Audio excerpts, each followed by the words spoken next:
very similar to the way our law firm operates. We're not trying to over lawyer anything. We don't try to over negotiate things. We try to let our clients decide on what risk they want to take, and that's part of the being on the same team or whatever cliche you want to call it. But the conversation we were having just a second ago is when my clients are chasing a deal or they're negotiating a loan or whatever it is, I can go to them and say, hey, this provision is not very good, but your risk is pretty small. It probably won't happen, but here's the risk that you're taking. The other side's not going to change it. So if you don't want to do the deal because of this, don't do it. But, really your risk is pretty small. And so we encounter on the other side a lot of lawyers who won't do that. They'll just negotiate, rewrite our documents, and it's pretty ridiculous. Like it just wastes a lot of time. It wastes their client's time. It's not good for their client. And so we try to be fair on, because we know our time is valuable. Our time is expensive to our client. And so we want to be fair on the time we spend and make sure our clients understand the risks that they're taking, because no document's perfect. Understand the risks they're taking and let them make that choice. Because the deal many times is more important than whatever potential tiny risk there is. Just like you're talking about, hey, do you want the deal or not? It's going to be like this. And they can make that choice to take the risk or not. Welcome to Winning Strategies Playbook, the podcast where we welcome business leaders, CEOs, and industry experts to discuss the rise to the top, building wealth, and real estate insights. Here's your host, Jeremy Spann. Welcome to Winning Strategies Playbook. For more information on this show, you can go to our website, myexperiencedrealtor.com. That's experienced with an ED. You can click on podcast, scroll down, listen to this episode, all the other different episodes, watch it from YouTube, and all the different platforms to download. And if you're looking to buy and sell real estate anywhere on the planet, you can go back to the homepage, click Find a Trusted Professional, and we'll make sure you don't get an idiot. Because there's a lot of idiots out there, but there's a lot of good people that add value for whenever you are looking to buy and sell real estate, even if it's not the Spann Group here in Dallas-Fort Worth. But we're not here to talk about real estate today. Well, kind of talk about real estate. Kind of, right? A little bit? That's what I do. It is. It is what you do. So if you scroll on down to Greg Monroe, you're going to find my good buddy. And for the audience, Greg and I know each other because we were in the same forum of entrepreneur organization for some time. And that's how we got to know each other. But, Greg, before I start all these, my father-in-law says I got to do a joke. And I intentionally do bad jokes. I'm ready. All right. You ready for this? Okay. Who invented the circle? I don't know. He's actually from Britain or the UK. Circumference. I like it. Circumference. I've got one for you too. Okay, let's hear it. My favorite joke ever. What did the fish say when he hit the wall? Damn. Yes. See? Yes. So have you told that one yet? No, Okay. I haven't. But when Jamie Peace was on, it was probably around this time last year, he said that. Okay. And that was the only, as soon as you started saying it, I was like, I know this one. It's my favorite one ever. But the good news is it must be so good that it's becoming a reoccurring theme. So how about I just change up the show and tell that joke every time? Perfect. Every time, right? It. Yeah. And then it'll be predictable. Then I can throw it off and come up with a really inappropriate joke. Because I never say anything inappropriate, do I? No, never. Right. So Greg and I, part of entrepreneur organization, we were in a forum, which was I like to, if you had to really sum it up, was a team of people that were codependent on sharing and caring with each other about the triumphs and tribulations of being a business owner. Yep. And you're a business owner. Yes. Actually, you're a very sophisticated business owner. I don't know about that, but Yeah, you're pretty sophisticated. I also have partners. It's not just me. But let's talk about that. What is it for the audience that you do for a living, Greg? I'm a lawyer. I'm a commercial real estate lawyer. So we do deals. We help real estate developers, banks, and office building owners, retail building owners make money. We help protect their money and help them make money. And so we transact all of their deals. I represent a lot of banks, 15 or 16 different community banks in town, a couple national banks. We document their typically commercial real estate loans. So we'll do all the loan documents. We'll negotiate them with the borrower and the borrower's attorney. We'll do the due diligence for the bank. We represent a lot of developers who develop anything from single tenant, triple net leased buildings. So that's like a fast food restaurant, like a 7-Eleven, or a car wash. We got an express car wash company. So we help them. We don't find the site. They find the site. We put it under contract for them. Review title, review the due diligence stuff, help them with their construction contracts, get it built, and then they'll sell it. So I know this is going to be a very open-ended, ambiguous question that can have 50 million answers. But is there, doing what you do, is there one? Because there's a lot of things that go into real estate. Mm-hmm. I don't think a lot of people realize it's like, hey, yes, at the end of the day, it's 4 walls and a roof on a piece of dirt, but you've got things like surveys and easements and titles and so forth and liens and a million different things that can give it essentially dirty title, right? Yes. What would you say is, or is there something that's the most common thing that you see that's not smooth? That you're like, okay, when we go in, if something's going to be jacked up, it's probably going to be X. Well, that's not an easy question. So it depends on the deal, right? So if it's a multi-tenant office building or a multi-tenant retail center, you're buying, or no matter what it is, you're buying the lease. That's where your income stream is. If it's a constructed building, and so you've got to look at the lease. You got to make sure the tenant doesn't have outs. You got to make sure the landlord has finished all of their work, so you're not stepping into a cluster. And so that's one side of it. Title is another side, of course. Like you said, who knows if it's new construction, has the seller paid all their subs? Are there any mechanics liens on title? We got to make them get rid of that. Is there corporate stuff amassed? Do they have authority to convey title? Got to figure that out. So yeah, there's a lot of things we look at, and most deals are fine, but the ones that aren't create problems. And we had one deal was an office building in Houston. The parking garage was built like 10 feet over the property line, so we had to go get the neighboring property owner to consent to that because it was an encroachment. We were trespassing on the neighbor's property if we bought this property. For the audience, what does encroachment mean? Encroach means the improvements have gone past the property line. So you're trespassing with your improvements.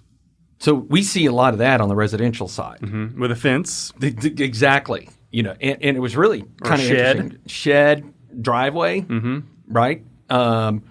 Or even what's been really funny, and is buying many properties, single family rentals, is I've been doing with my fund, is even the water meter can something not in my control that was not put in by me, but a government entity can cause an issue with encroachment.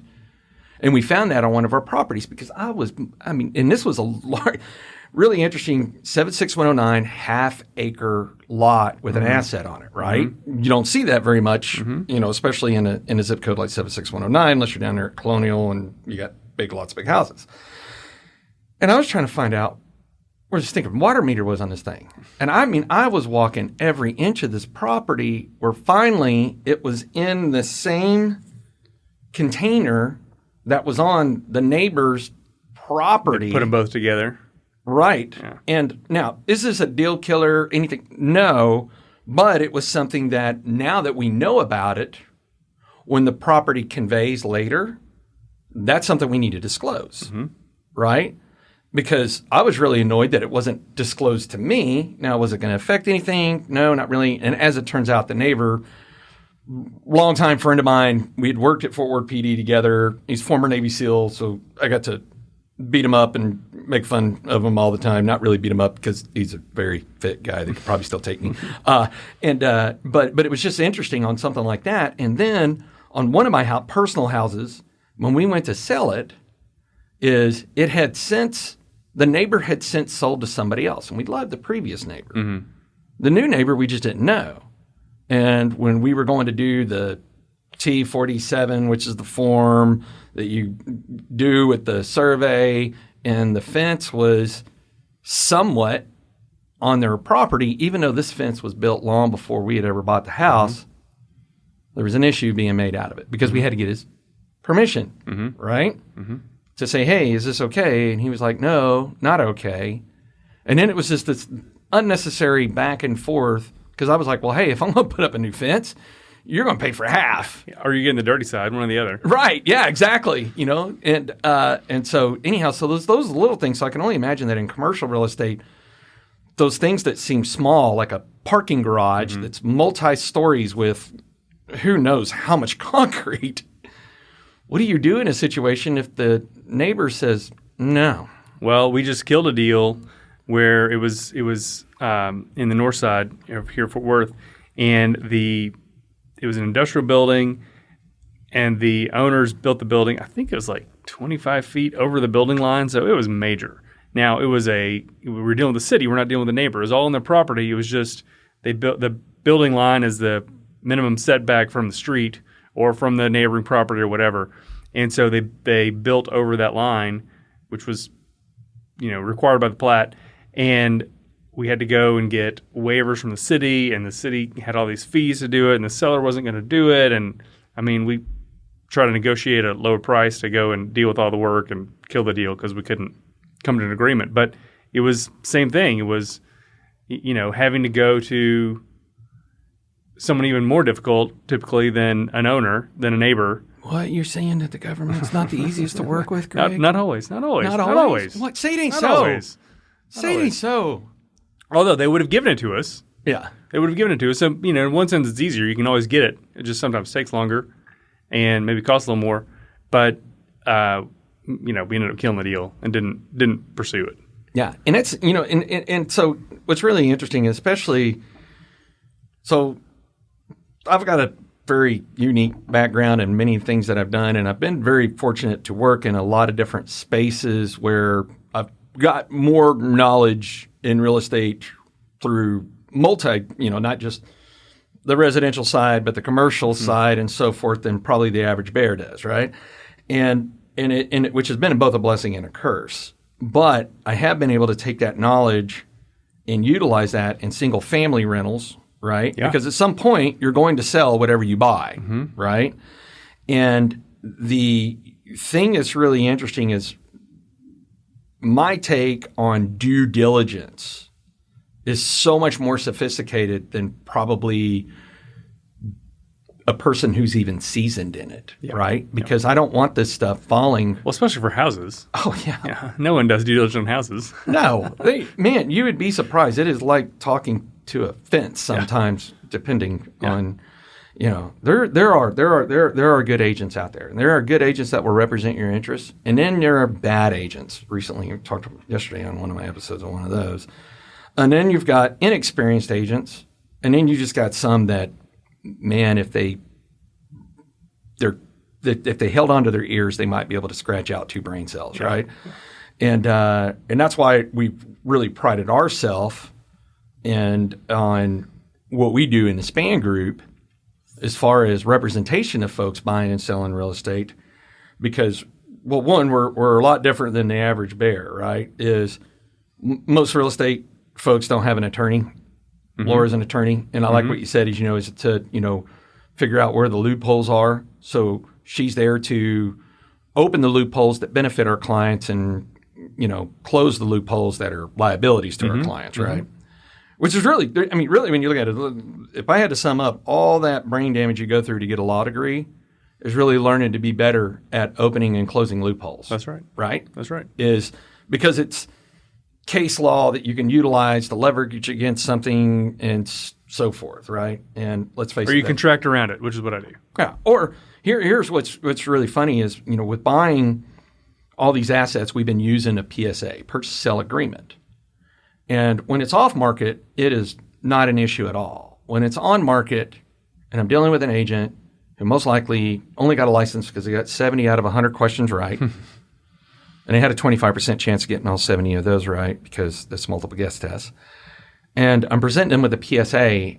And because they're so used to fill in the blank proglaminated forms that were written by attorneys that literally it's fill in the blank, it is mind-blowing for them. I'm like, if you read your 1 to 4 and you read my PSA, they're almost identical. There's a few differences in there that allow us to do some things during the contract that helps us position ourselves for success once we close.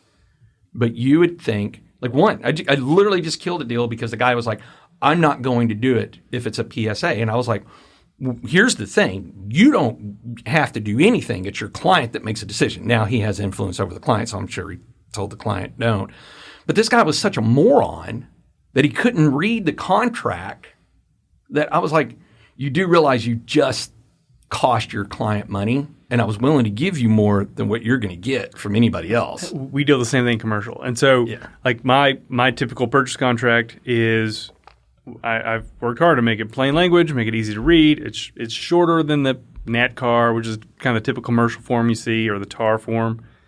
And it is not like those forms have check boxes that don't make sense. And they have like the biggest thing in those forms is in the default section, it has specific performance, or you can terminate and get the earnest money, or anything else allowed by law. Well, that one little phrase creates or opens all kinds of doors. One of my previous law jobs, I worked for a law firm that had been fighting over that phrase, has been in the Supreme Court for like 8 years over some farm and ranch sale using a farm and ranch contract because that phrase opens it up to anything out there. Well, we try to limit it to 2 things. You can terminate the contract or you can sue us to sell it to you. That's it. Nothing else.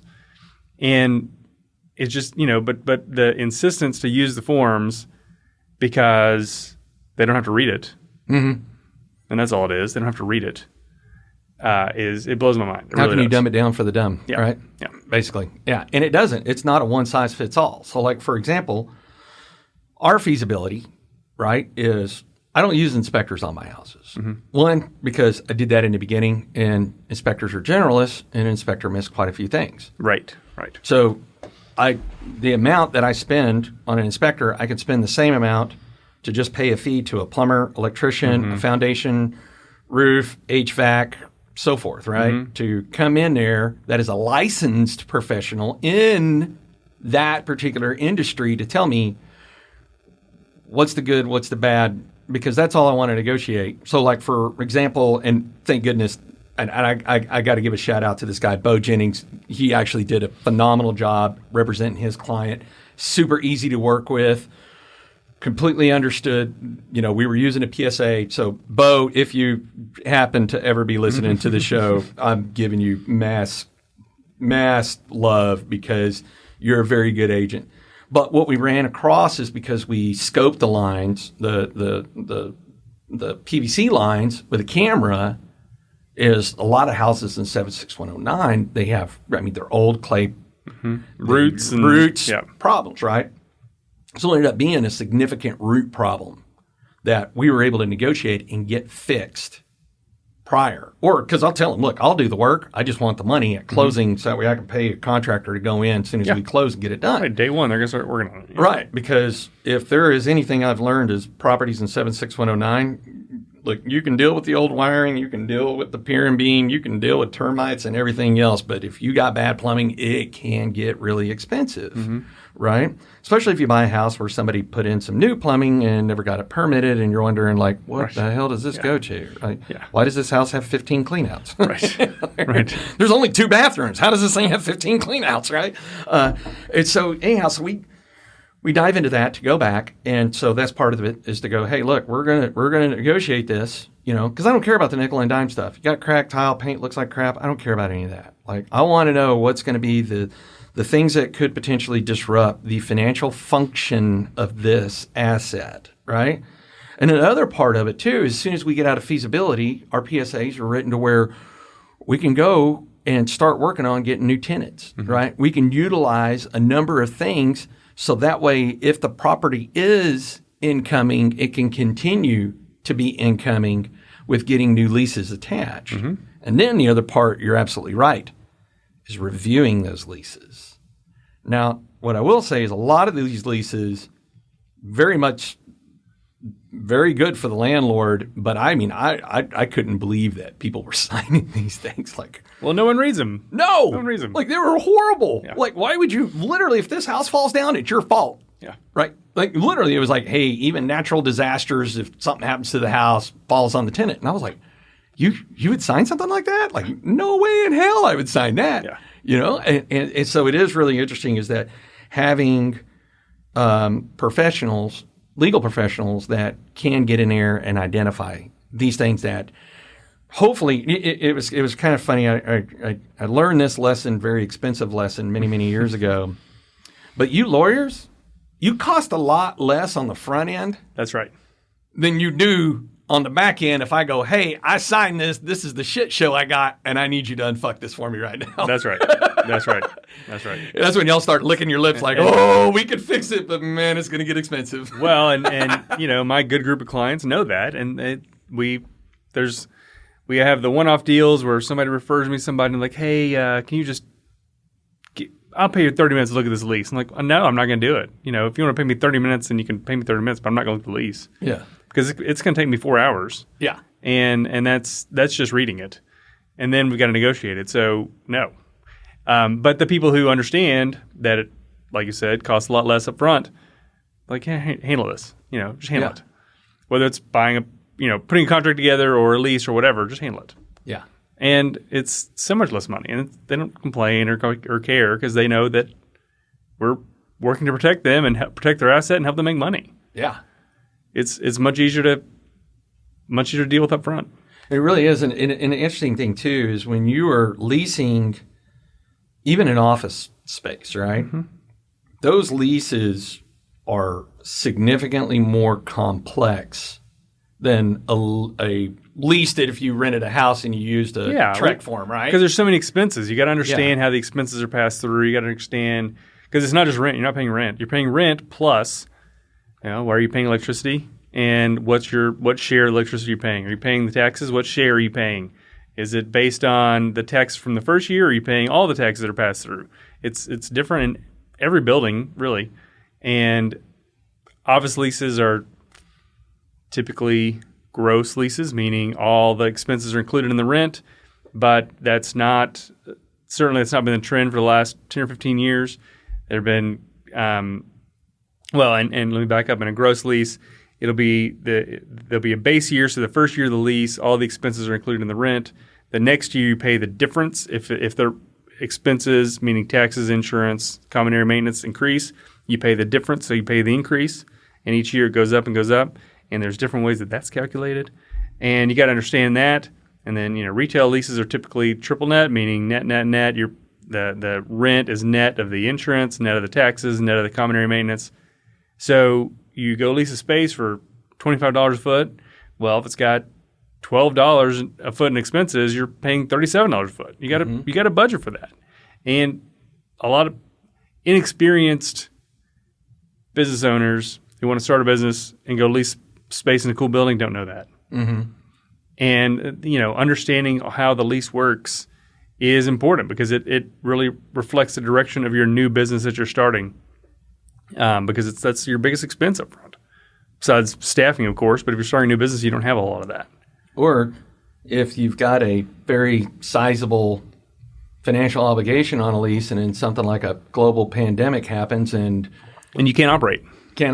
So you got no money coming in, right? And it's incredibly frustrating because you got the owner, landlord, property manager, whoever. It's like we want you to succeed because if you're succeeding, then you're paying for rent. the lease. Mm-hmm.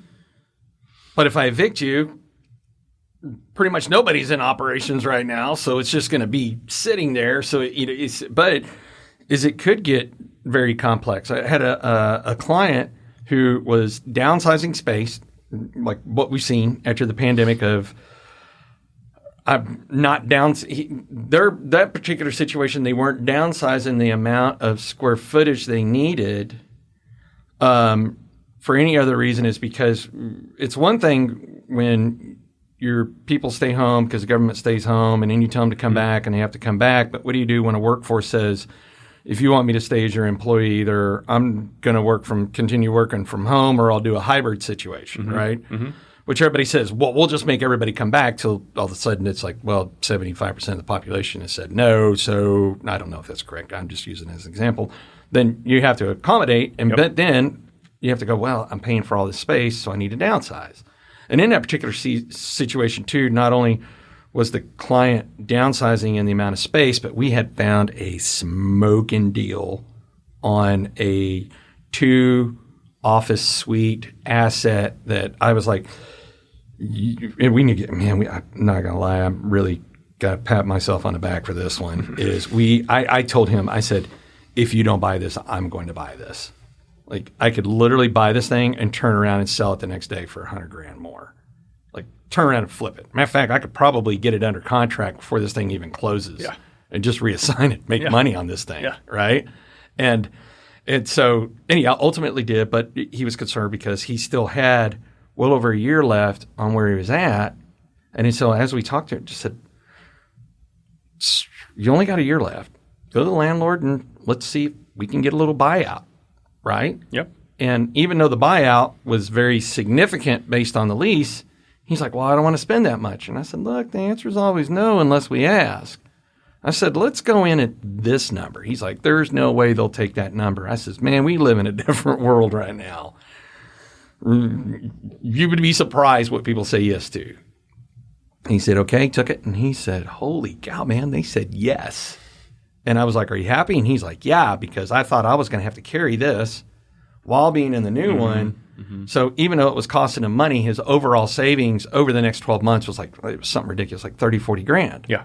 Which in a post-pandemic world, 30, 40 grand can mean the difference of big deal paying an employee that you were going to lose because you didn't have the money to retain that employee. Right.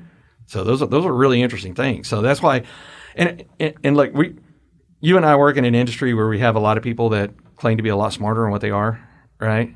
Because it's like, I always love when people come to me and they're like, let me tell you how this house buying process is going to go. And I'm like, oh, okay, cool. It's like, how many houses have you bought in your lifetime? They're like 2.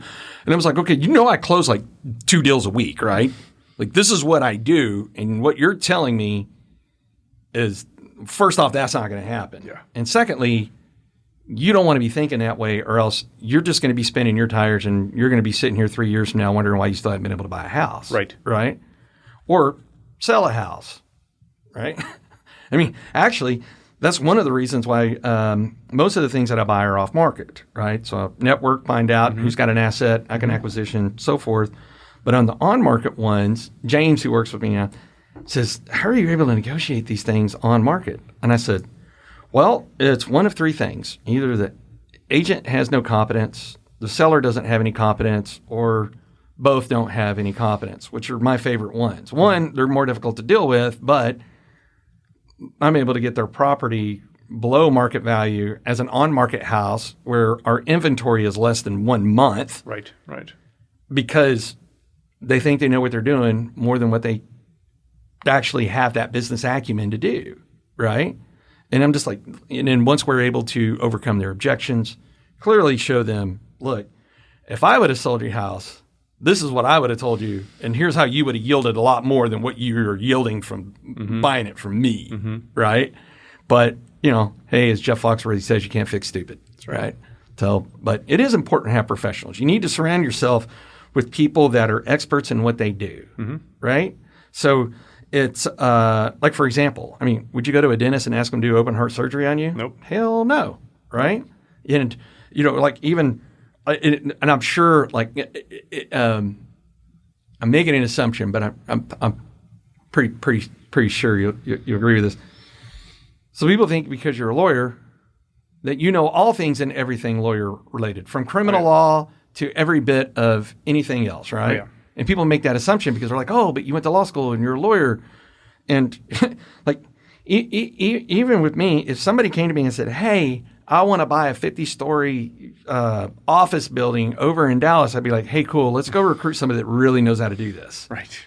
Because I've never represented anybody doing that, and I would love to, and I'd love to learn, but your money's more important than my money, and what I don't want you to do is be holding a bag for unnecessary money or leaving money on the table because I didn't know the right questions to ask. That's right. Right? So kind of like if somebody came up to you and be like, hey, I got charged with murder. Can you help me? And you're like, well, as long as there's like an asset to sell, I can help with that part. The answer is no. No. I've not been to court in 10 years. No. No, I don't go to court. No one in my firm goes to court. That's what we do. Speaking of court, let's back up a little bit. Because usually I do the journey on the first part of this, but we just jumped right into it. So where do you come from, and what led you up to deciding I'm going to go become a lawyer? Well, it's kind of a fluke. But so I grew up in Southeast Texas in Liberty County between Houston and Beaumont, and went to small schools for elementary and high school, and then went to North Texas for undergrad. My college job was working for a law firm in Denton. And they had 4 partners, and 2 of them did condemnations, which is where the city or the county or the government takes land for expansion of highways or for expansion of airports or whatever. They condemn the land, they buy it. Sometimes that has to go to a commissioner's hearing, which is kind of like court, if the landowner doesn't agree to their offer. So 2 of the partners did that work. 2 did more personal injury, medical malpractice stuff. So I got to see these things. And I didn't understand what real estate was more than buying and selling houses when I was growing up and even in college.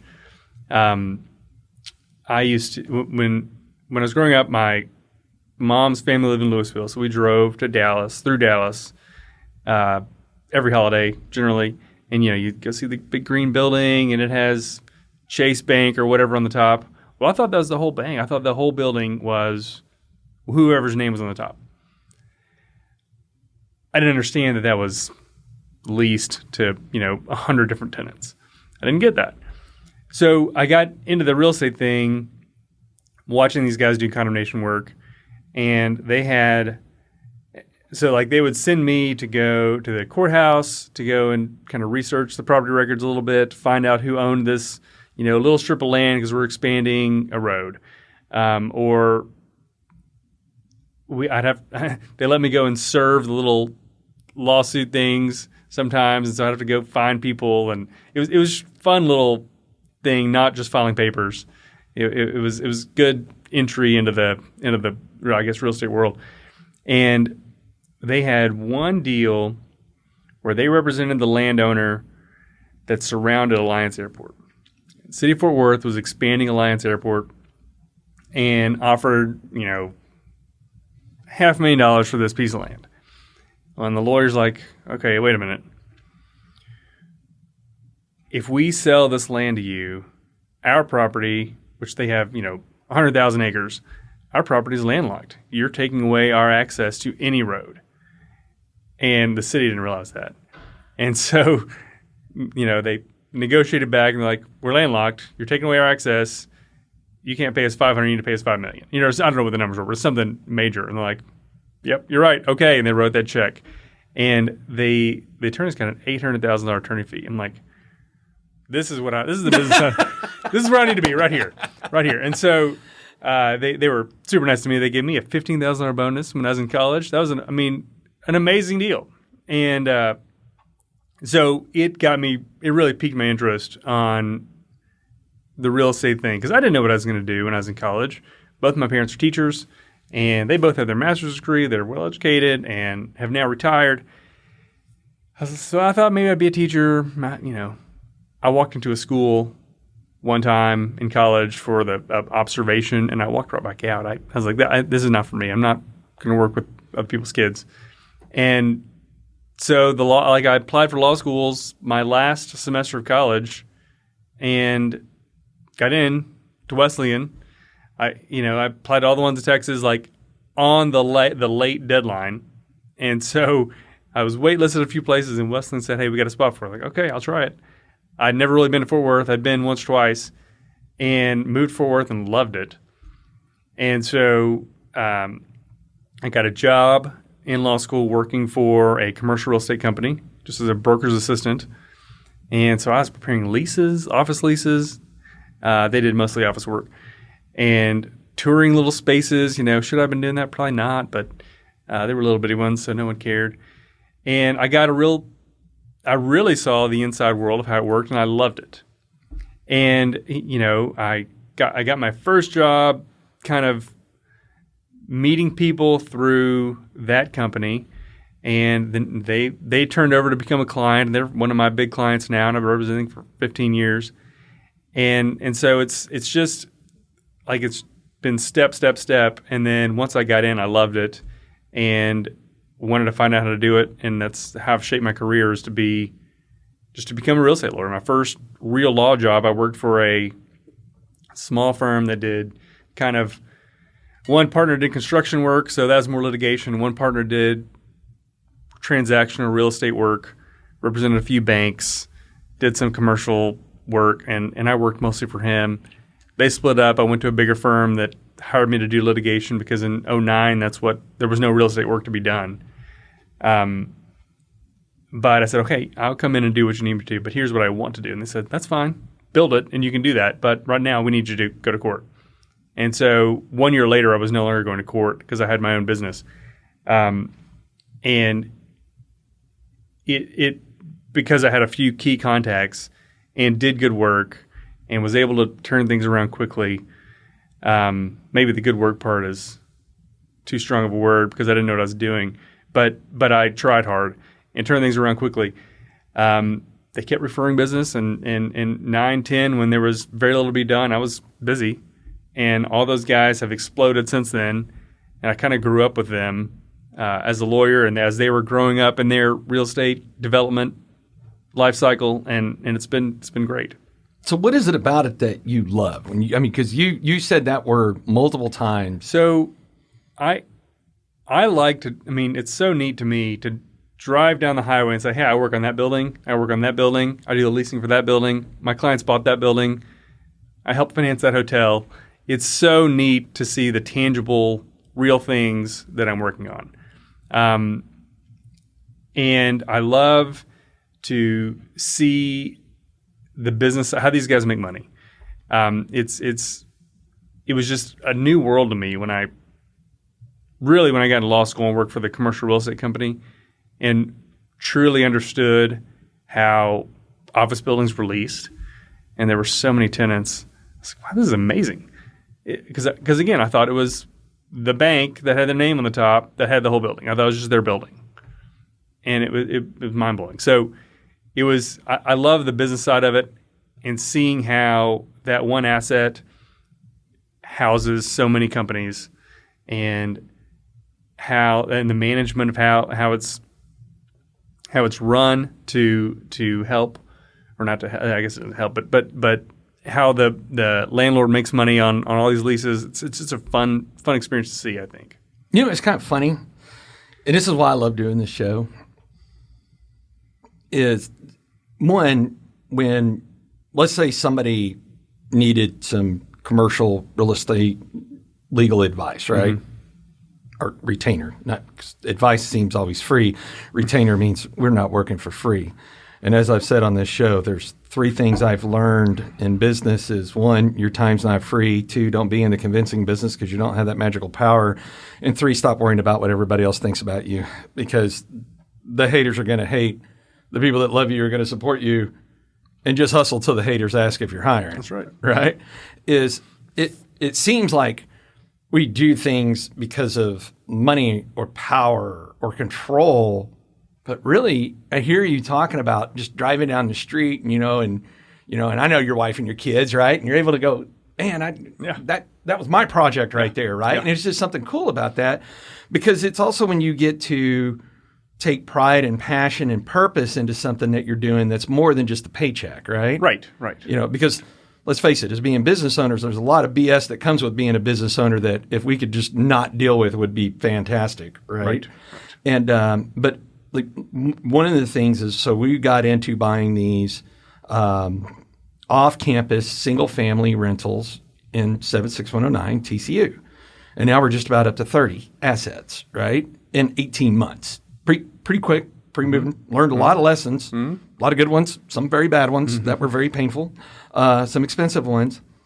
But one of the things is that people go, man, what's so cool about what you're doing isn't dealing with TCU college kids and fraternities a pain in the ass. And I said, no, not really. I said, well, one, it's all about perspective. Like, I'm not in the Marine Corps anymore, so nobody's trying to kill me for a living. So everything's, seems like not a big deal, right? Yeah. And when they've thrown a pretty big party, I'm like, you should have seen the parties we were throwing in the Marine Corps, except we had explosives of alcohol. We just blow stuff up, right? And, but it was like this is we're in our third season of leasing, right? So 18 months, but now I've experienced, because of the timing, this is the third season I've been able to engage in leasing. Third semester. Right. And so it's been really amazing is our properties fly off the shelves. Yeah. We actually charge more than other landlords. Our properties, you could have a landlord who's got a house that's identical right next to mine, and kids will pay more and their parents will pay more to be in our property. Now, people might go, well, why in the hell would they do that? And I'm like, because value is not always determined by a dollar sign. And that's right. And these parents love us. Well, one, they love it that it's a bunch of old Marine Corps vets that got together so they feel safer with their kids. Two of us out of the group are retired cops, so they feel like their kids are safer. And we always go, hey, look, I'm retired. I'm not here to be the fun police because I know you're college kids and y'all do college things, right? So I'm not here to get invasive on that. But three, we treat them with respect and dignity, right? And we're not afraid to talk to parents. Like I would laugh as how many, like we get a lot of tenants that come from other properties, right? They're like, hey, our landlord was horrible. In fact, recent example happened over the weekend. We're getting some new tenants that you never see happen during this part of the year, right? But they were dealing with a landlord. And actually, I think her agent was probably very key in dealing with that too. I was like, yeah. And their parents, I haven't had any issues with these kids, right? And their parents are grateful. And they were like, wow, y'all are actually really responsive. And so that's what I love. I love that people, it's not about the dollar sign, but I love it that people are willing to pay more to be in our properties because of how we run business. That's what gets me excited. Well, that's right. And I think that's part of the competitive thing too, right? So you're excited because they're coming to you as opposed to the neighbor, which could be less. And same thing for me. Like I love getting the new clients and having them continue to come back. I think that's what's so exciting to me. The money's great, but it's the repeat business where you know your client's business and you know how they operate and you become, as a lawyer, part of their team. That's when it's fun because it's not trying to figure out what their hot buttons are, what the things they're worried about are. Like, you've done that once, and you only need to do it once. And they keep coming back because you only had to do it once. And so that's part of the fun. And we represent some really cool people that are great friends of mine, have become friends because they were clients first, and vice versa. Clients now that were friends, and I'm sure it's a tough, can be a tough deal to have both sides of a relationship there, professional and personal. But it's worked out well for me for the most part so far. I'm partners in some real estate deals with some of my clients. I'm partners in a boat with some of my clients. So it's we've created some really good relationships, and that's been a great part of the fun of it. So what you're saying is you've established something called trust. Yeah. Which is huge, and which goes both ways. It does. 1,000,000% it goes both ways. And but one thing that I'll I'm not afraid to talk to parents. I do Zoom calls with parents, right? And here's the funny thing is because other landlords are afraid to talk to parents are beating them up, calling them, texting them all the time. I generally end up only talking with a parent once because after they talk to me the first time, and especially if their kid is coming from a house that was with issues and they're angry in the beginning, and by the end of it, they're like, where were you when we leased a year ago? You know, and like, this is great. And generally, I don't even hear from most of them ever again. I mean, perfectly fine too, right? But they're just like, hey, we trust your dad, because I tell them, I said, one thing you can get from me is you're going to get transparency, and I'm never going to tell you what you want to hear, right? I will tell you what I'm willing to do and what I'm not willing to do. Like, it was kind of funny is this recent lease that we were getting signed. I was on the call with the Zoom with the new tenants that will be moving in June and the parents. And I said, I want y'all to have clarity on my lease. Now, with me saying that doesn't mean I'm going to change or negotiate anything on my lease. I just want you to have clarity. And so, and our houses are flying off the market. As soon as we get them, man, they're getting leased up for, you know, and now not only are they leasing up, but because we built such a brand, kids are like, we signed for 2 years. And I'm like, hell yeah, I'll take that all day, every Sounds day good. right there. Yeah. Holy, you know, and it was kind of funny. So they hadn't signed the lease yet, and it had been 24 hours, and they seemed like there was a large sense of urgency. And I was like, huh. And so one of the kids said, hey, you know, my dad was wondering if we can make these adjustments. And I just responded with, really appreciate the question. The answer is always no unless you ask, but the answer is no. I'm not going to change any of that. But if this is not going to be a fit for you, I completely understand. Yeah. I've got several people that are on the waiting list right now. If you could just let me know by 5 p.m., because all I'm going to do is change out the names on the lease. Right. With these other kids that are literally and had already offered to pay more. Right. But you were first. I was like, you were first, and even though we don't have a signed lease, I'm a man of my word. I said, hey, this is what I'm going to do. You're first, but if you're not going to sign the lease, then I'm going to put a cook time on this that you're going to decide. And I would love to have you. I'm not going to go to the next set of kids because I make more money. I'm going to go to the next set of kids because we already went through all this. You already have clarity. I already explained more than once that I'm not going to change anything. But also, all you got to do is just ask your parents. Look at some of the other leases. Some of these kids are signing. They're going to have zero issues with my lease, That's right? Because my lease is very fair, right? Especially compared to some of these others. And so he, 20 minutes later, said, "Cool, we're good. Let's get this thing knocked out." And I was like, "Fantastic! I want you to be in my property." Well, and I think that's the way you explain how you operate is very similar to the way our law firm operates. We're not trying to over lawyer anything. We don't try to over negotiate things. We try to let our clients decide on what risk they want to take, and that's part of the being on the same team or whatever cliche you want to call it. But the conversation we were having just a second ago is when my clients are chasing a deal or they're negotiating a loan or whatever it is, I can go to them and say, hey, this provision is not very good, but your risk is pretty small. It probably won't happen, but here's the risk that you're taking. The other side's not going to change it.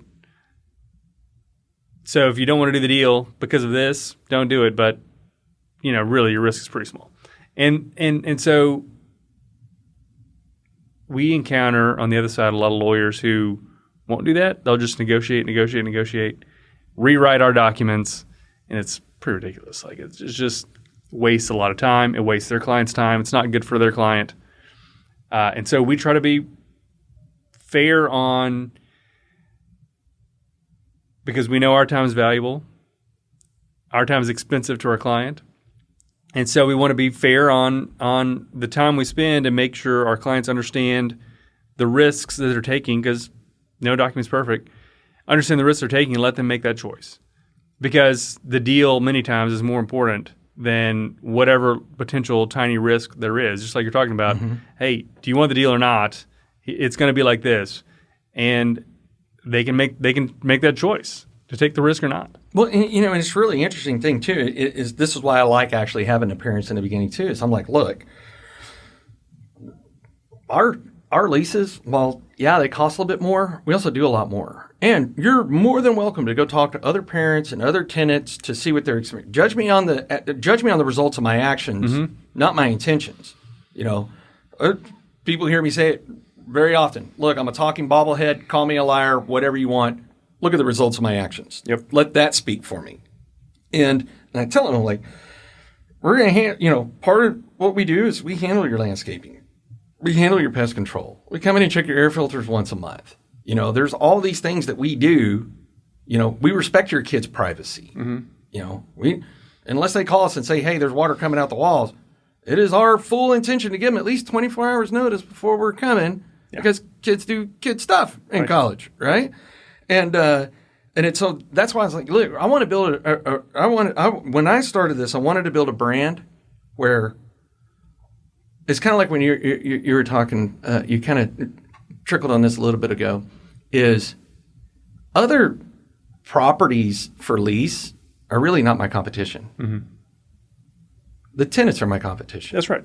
And I'm competing for their trust every single day, right? That's who. So I don't worry about the other ones.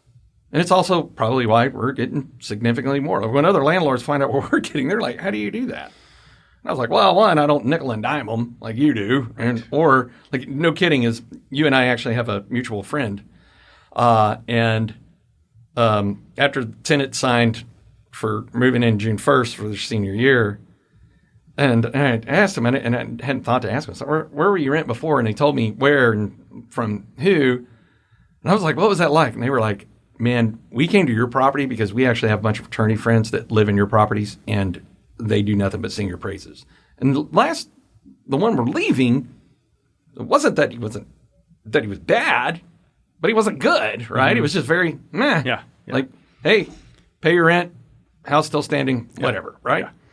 And because the thing is especially with this generation, is they really, kids of this generation, like you and I grew up in a generation that if elders didn't care about you, that was just the cost of doing business, right? But it's important for this generation now to know that they're cared for, right? That like, hey, no, I do care about your success. I mean, I've got one of my tenants that's now interning for me, right? Yeah. I was just like, this kid who he was on fire on everything he's doing. And I was like, hey, you want an internship? Yeah. And he was like, really? And I was like, yeah. And I said, and I'll make it super easy. I need some help with some grunt work that I just don't have the time to do. Yeah. And you can do it from your laptop. Right. And you just send Lori your hours every other week. So where you get a direct deposit check, right? And or we also tell these kids, look, when you finish and leave, feel free to use me as a reference on something. Right? Because if you've been a good tenant, I'm going to write a good reference. Now, if you haven't been a good tenant, I wouldn't ask me because I'm going to be honest. Right. But it was also kind of funny is, in doing all this is, letting these kids know like, hey, I want you to fight with other people, to not physically fight, but to fight over being in one of my properties. Because that's the brand we built, and that you're sad when you have to leave. Because eventually you're going to have to leave. You're going to graduate college. You're going to go wherever, and that's the reputation I wanted. And being that we're seeing the results of that reputation, that's what makes it exciting, right? Because that's when I'm able to look at our team and go, you know what? In the Marines, we did Marine stuff, and now out here in business, we're still doing Marine stuff. It's just instead of eliminating threats, we're creating value for people to live in our properties. And it's been a lot of fun. I mean, and trust me, the investors have been more than pleased. They just keep piling money on, like, buy more. Because they're just like, I can't believe the returns we're getting, right? Because I said, this is what I'm targeting. This is what, and I'm a big believer in under promise, over deliver. I've been the other side, and that really sucks. Because sometimes there's things not in your control. Right. And I can imagine as you being an attorney too, is also articulating for your clients, this is what we're in control of and this is what we're not. Yes. And the things that we're not, that's called that word risk, right? That's right. Yeah. And how often have you ever told a client something that was, or have you ever been, because I don't look, I'm married to a lawyer, but doesn't mean that I know anything about being a lawyer. But have you ever looked at a client and just said, hey, look, I would not do this deal. This is too risky. This has got way too much dirt on it. And, are you ever in a position that you do that with your? Not often, but I have been once or twice. And, I think at least one of those times, my client went ahead and did the deal because they were so far along the process, and they were getting a preferred equity provider, which is effectively a loan within their LLC, and then they have another lender. Their capital stack was really complicated, and the preferred equity provider had provisions that if they didn't pay the preferred return, the 12% per month or whatever it was, that the preferred equity provider could kick them out and take over all of their equity and run the deal. So without really any notice, or very little notice, without any procedure, they could just do it. I said, well, okay, think about this. If this group was your lender, they'd have to foreclose. That's a 90-day process. They'd have to, or even if it's UCC collateral, so not real estate collateral, they'd still have to foreclose. There'd still be a process of something to go through. This group has no process, and they can take over your entire deal. And my guys were so far along they couldn't say no, and the preferred equity provider wouldn't change anything. It was terrible. It was terrible and very high risk. And like, if there's anything else you can do, you need to find something else to do. And they didn't. But there's been maybe one or two other deals where I've said this is mostly title issues, like big encroachments or whatever. We're like, hey, you can't get this fixed. You're going to have real problems selling this if you buy it. And they've killed the deal based on that. But the only one that was really like, this is a really, really bad deal for you was that one. And they had to go forward because they were too far along. Man, and and that's the thing is, in business, what I've learned is, look, you're not going to win everything. That's right. And sometimes you're going to take it on the chin, right? And I had one deal that my investors were like, we should still go forward. And I was like, no, I really don't think we need to. And they said, yeah, but we're already out quite a bit of money. And I was like, I would rather you be mad at me that I lost $10,000 of your money than to lose $100,000 of your money. And I said, I've learned from what we learned along this, so I learned better questions to ask. And look, I'll make it up. I'll find you something that yields much more than it's 10 easier grand. to make up 10,000 than 100,000. Right. And then sure enough, they ultimately, that's the great thing is the investors that I have just ultimate trust. Like some of them don't even know what they own. They're just like, dude, you're killing it. I love you. I trust you. Keep doing what you're doing. Like I'll call them and ask them and they're like, dude, I don't even know how you do what you do. Why are you asking me? Just do it, right? Yeah. And on that particular situation, someone else bought that particular asset and it was a lot more expensive than $100,000. Mm-hmm. And I was like, that could have been us. Thank goodness we did not do that one. Mm-hmm. And so, and I won't give any more details of what that is because I think that one's still kind of tied up with some litigation going on between them and the previous seller and so forth. But there's also a thing where it's really interesting that I think is important for the audience to know that I encounter. I don't do very many commercial deals any longer, even though that was kind of the environment I came from over to the residential side because it's slower, it's not as fast, or as I joke, many a times the other side like works Tuesday to Thursday from 10 to 2 with 2-hour lunches. And it's like, you can't it's not fast enough for me. But if it's a good client, I absolutely will because I want them, usually what I'll try to do is go, hey, this is a person that works in commercial that I would absolutely trust. Mm-hmm. And when they're adamant, they're like, no, you're the person, you do this. And I'm like, okay. And one of the most common things that I discuss with them, especially depending on what the asset is and where it is and what it's next to, is going, okay, do you know about phase ones? And they're like, what is a phase one? So one particular one, a year ago, I told them, I was like, look, phase ones are expensive. I think they're like $2,000-$3,000. Yeah. And then it comes back with some not so good news. It triggers a phase two, which should be 15 to 20,000. Yeah, And if that comes back bad, this particular situation, they said, we're going to need you to do a phase 3, which was going to cost more than the asset itself, right?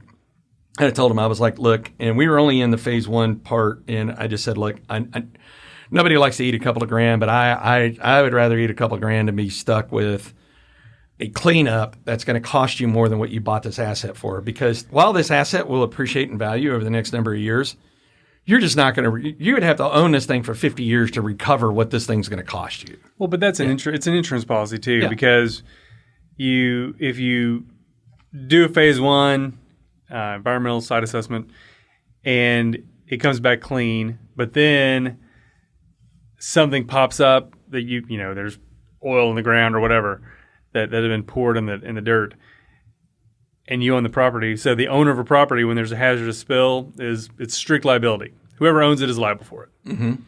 But if you've done your phase 1 and it didn't find anything, and then something that predated your acquisition shows up, because you've done your all appropriate inquiry is the standard. And I'm not an environmental lawyer, so this is maybe not exactly right, but it's close enough. You can look back on previous owners for them to help clean it up or help pay the cost to clean it up. The TCEQ or EPA or whoever will look straight to you first, but then you say, hey, I did what I was supposed to do and didn't find anything, and then they'll kind of go up the chain. And I've never had to deal with anything past the assessments, the testing. I've never had to deal with an environmental claim. Those always go to environmental lawyers, and there's some really smart ones out there. But I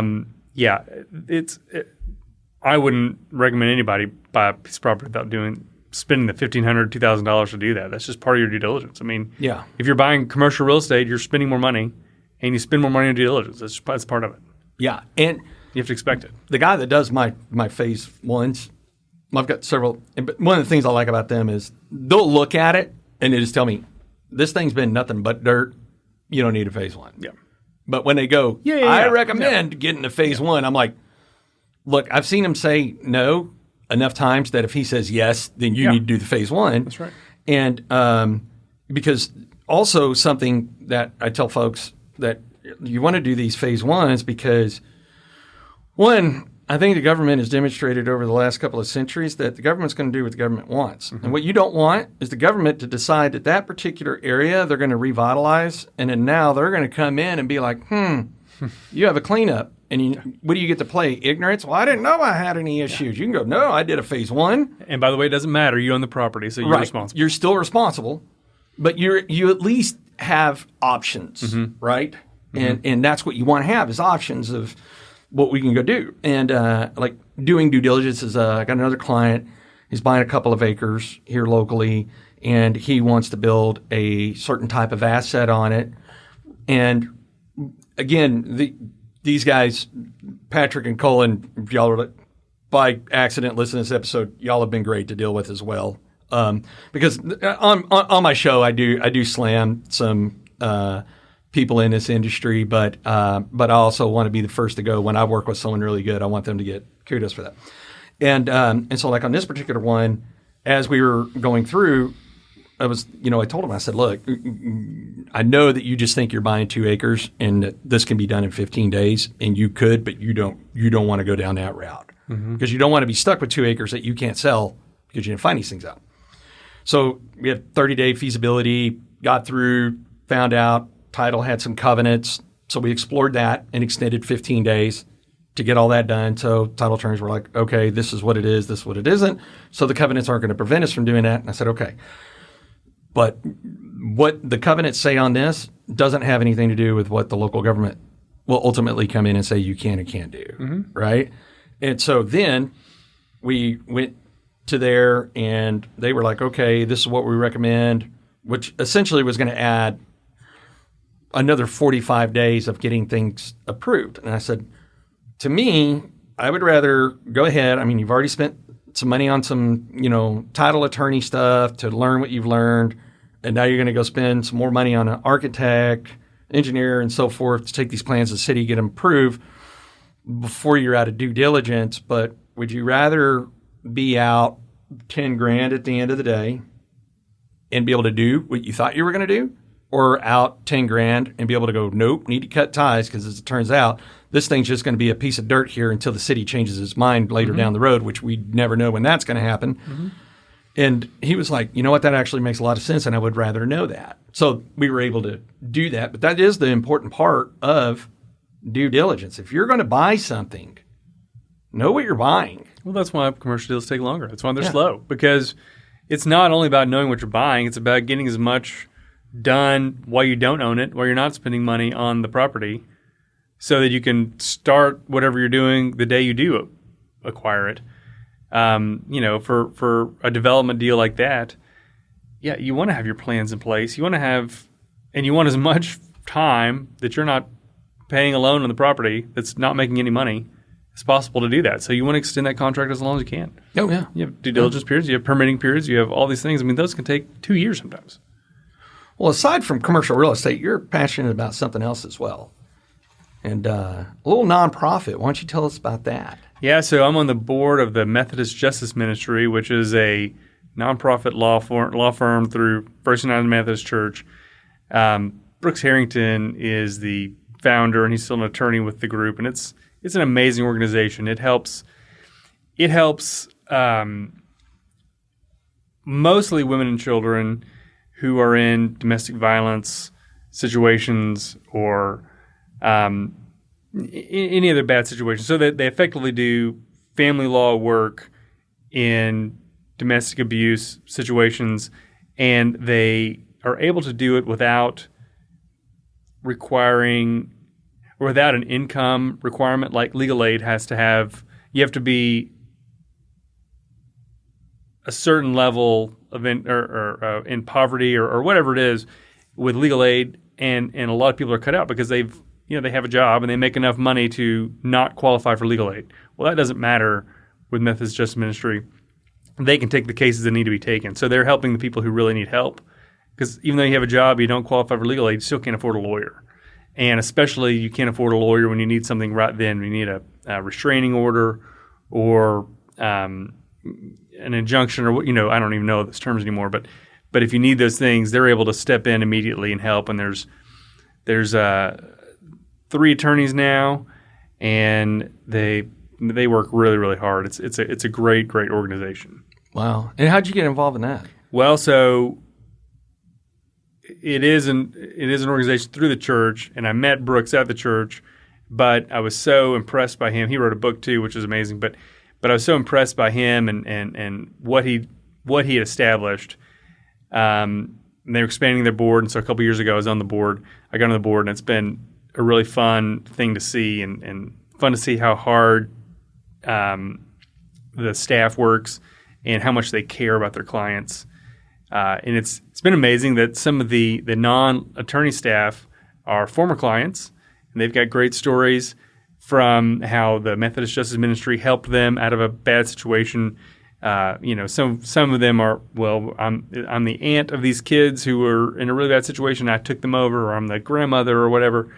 And now they're working for the Methodist Justice Ministry, and it's an impressive organization, impressive turnaround to see how much influence and effect it's had in helping families.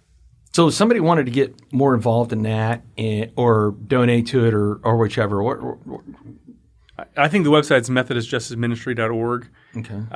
And on that website, they've got stats of the number of families they've helped, and some case studies, and it's super impressive. My wife and I give a lot of money to them every year, and are happy to support it as well. So yeah, we'd appreciate any additional support we could get. Man, that's one thing you got to love about Tarrant County is I think I heard once that Tarrant County has more nonprofits per capita than any other county in the U.S. And which, I don't make political statements on here because I don't like to get tied up into it, but I give factual statements, which is what it tells me is we don't need the government to tell us where the money's going to go, because we got a lot of very charitable people that are willing to donate to organizations to do that. I mean, I know that Laura and I are involved in several and give to several. Been on the board of many, trying to get off as many boards as I can now, just in the interest of time, and just tired of being on boards. And But that's the great thing about being in Tarrant County is there is so many nonprofits that are out here to help get folks from one position to the next. Well, I agree. And I think that one of the keys to this one is it's not regulated by any governmental authority. So like legal aid, for instance, which is a great deal, and public defenders' offices and those things, they're very important parts of the legal society. But because there are strict income requirements, everyone can't qualify. There's a gap in the, from poverty who qualifies for legal aid to middle class who has a job and and is functioning but can't pay a lawyer because lawyers are expensive. We're expensive. Yeah. And that middle part is very much underserved, especially in a situation where they really, really need a lawyer. And so this group steps in and helps fill that gap. That's awesome. That's awesome. Man, I love it when you get to meet people that are passionate about doing things for other people outside of their own self. Yeah. Yeah.